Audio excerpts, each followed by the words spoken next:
So, meron tayong, ayan, meron tayong Lucky Me beef. Kailangan natin ito, lalo na pag bumabaha.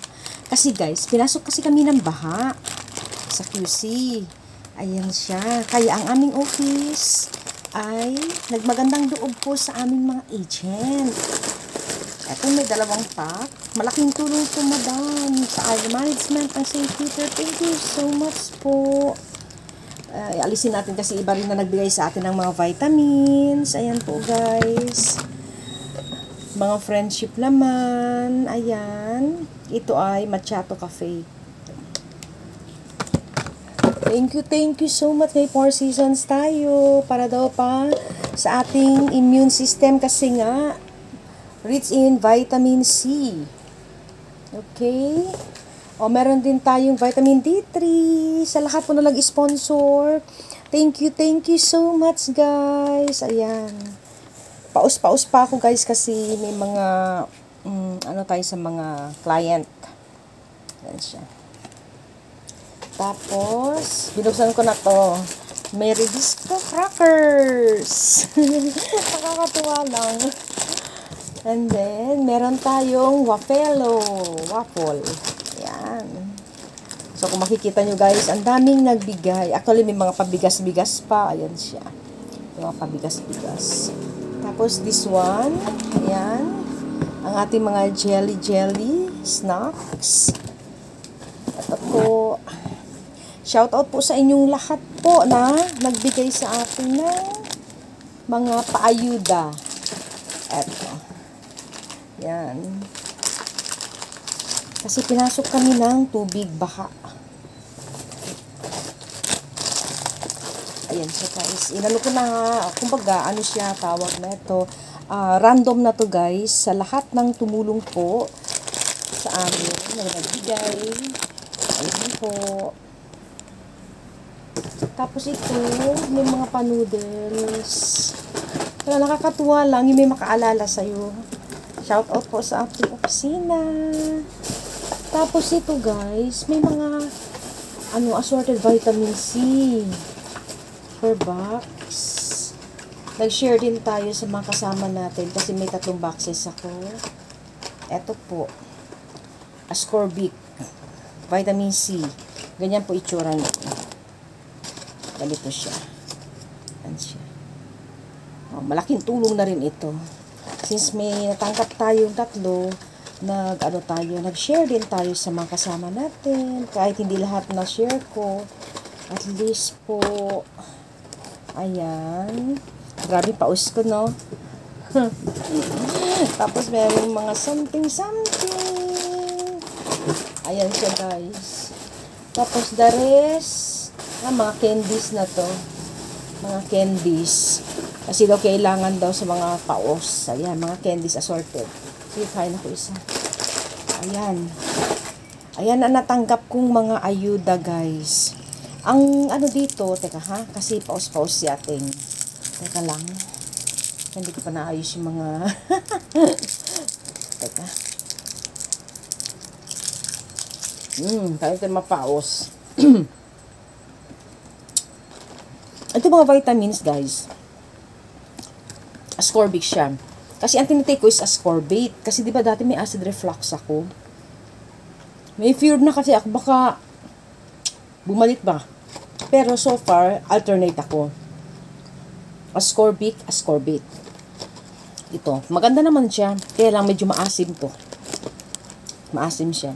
Natuwa ako guys kasi alam mo yun, yung mga taong hindi mo ina-expect na tutulong sa'yo. Sila po yung tumulong. At shout out din po sa aking langga na hindi na po ako magbabangkit. Maraming salamat, ma'am. At saka sa aking mga officers sa St. Peter. Shout out po sa inyong lahat. Mahaba-haba na po to, sir, ma'am, ang mararating sa mga ayudang binigay niyo sa amin. Thank you po so much. Ayan siya, guys. Ito, friend ko nag-ano neto, guys. Ito.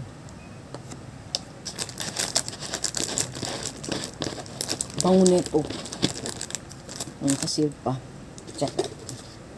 Bango neto. Para din siya yung mga binibenta ko na may coffee. Kaya lang mas, ano yata ito eh. Pricey. Ito. Lalo na pag naghahanap-hanap tayo ng mga reporting. Nag-snack-snack tayo. Actually guys, hindi pa ako nag-breakfast masyado. So, kain-kain na tayo ng ating rebisco. Meron din kayo sabihin. Kasi baka, di ba? Ayan, may nag-sponsor din ng ating Quick. Ito. Friend ko din nag-sponsor nito. Kasi pinasok nga kami, may second floor naman kami. Kaya lang, nag-evacuate kami. Nag-evacuate kami papuntang pamangkin ko, guys. Diyan sa may DMCI. Doon kami na-save kasi ang taas niya. Doon kami na-save, guys. Kasi kung hindi, inano namin yung breaker, dinown ko na, para if ever na tumaas talaga. At least pagbalik namin, hindi kami ganun kahirap pumasok ba kasi hindi mo alam may mga short circuit. Hindi mo alam bigla na lang may ground. Kaya better, yun ang ano sa amin, kung aalis ka na ba, mag-evacuate ka. Better talaga na off mo yung breaker. Yan, taas ang breaker, guys. Ganun pala no yung adrenaline rush. Pag nakikita mong tumataas na yung tubig, lahat talaga magagawa mo. Shoutout sa akin pamangkin, nag-stay kami doon for 3 days sa kanyang condo. Kasi nga, ganun kataas ang tubig sa amin sa QC. Ang bait ni Lord mo. Yung hindi mo akalain na yung mga tulong na binibigay niya, yung mga blessings na binibigay niya, at the point na kailangan niyo. Makakasabi ka talaga, thank you, Lord. O bakit ko ito hindi natatanggal sa akin? And guys, itong mga ito, sobra kong na-appreciate lahat ng tumulong.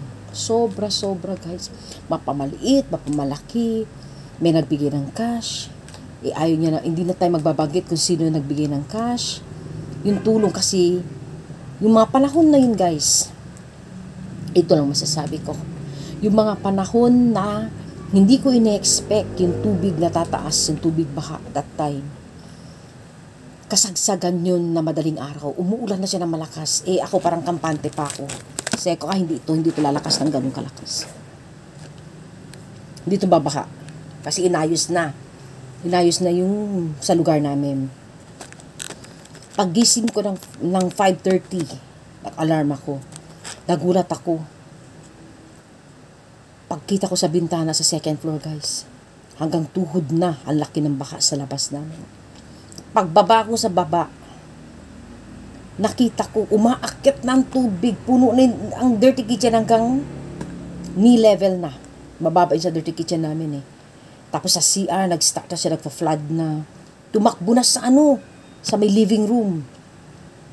Alam mo yung pag may adrenaline rush ka talaga, hindi mo alam, ang una ko tinanggal yung ref, yung mga nakasaksak na appliances. Since doon sa kabilang kwarto, nandoon na yung mga ibang mga gamit na before na nag-expect namin na magkakaroon ng baha, nagtaas na kami ng ibang gamit.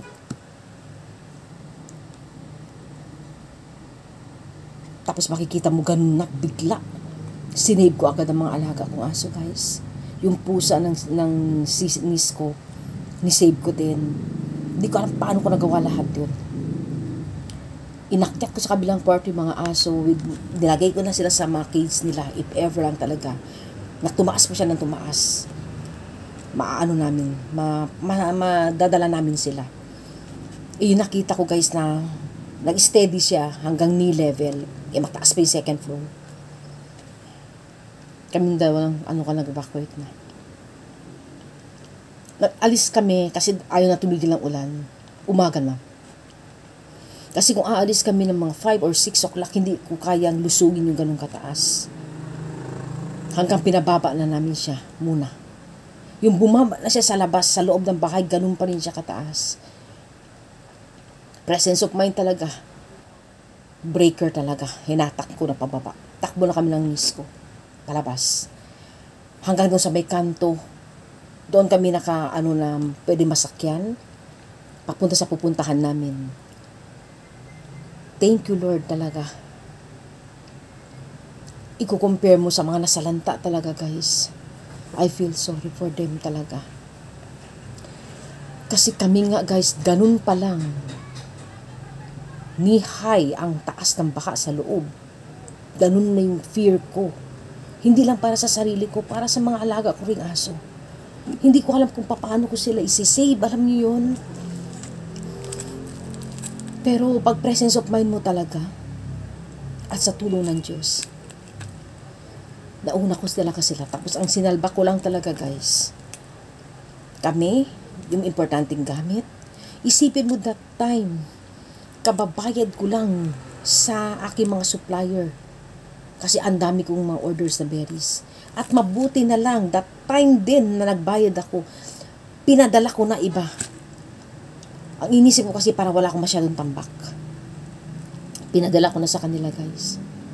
Tapos isipin mo, nasanay ka sa ATM at sa bankbook lahat yung pera mo. Nakaunti lang yung pera mo sa kamay. Kasi alam mo, i-roll mo yun para sa negosyo mo. Kumbaga, pera mo, ATM, sa bangko. Siyempre, sasahuran mo sarili mo para alam mo talaga kung kumikita ka. Natural, dapat sahuran mo yung sarili mo. Kasi ako yung nagdi-deliver, ako naglalahat. Para alam ko na kung talagang kumikita nga ba ako dito. Awa ng Diyos, may mga tao na tumulong din sa amin. Napakalaking blessings, guys. Kaya, iniisip ko talaga, God is good. Hindi kanya pababayaan sa oras na kailangan ng Diyos.